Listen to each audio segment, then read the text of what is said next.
John, thank you. A court-martial hearing begins today for Bowe Bergdahl. What happened to the Army sergeant, while serving in Afghanistan?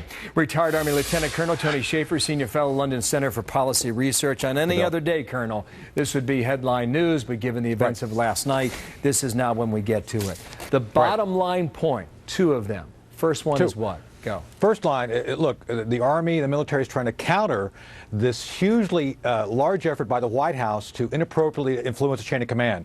Look, Bill, from day one, people knew this guy walked away. We know that he did something to support the enemy. That's why you have the desertion and Article 99 misbehavior for the enemy charge. So that's number one. Number two, this has been an uphill battle for the Army to actually do what's necessary to get this. And his team, the Bergdahl defense team, keeps trying to throw Trump in there and Fox News in there, saying there's inappropriate, discussion, basically trying to convince their guy in the media. Bill, the facts speak for themselves, and I think that's what the big issue is for today. This is the hearing of the facts. You also had a Rose Garden ceremony, too. Right. Don't forget about that. Ultimately, what do you think happens here? And of Bergdahl, what becomes of this?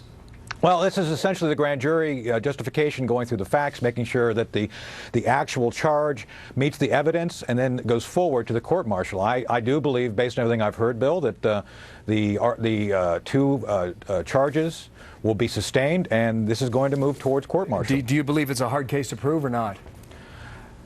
The Army's got to essentially walk a very fine line here. I'm aware of classified information which they don't plan on using, which I think would be far more persuasive.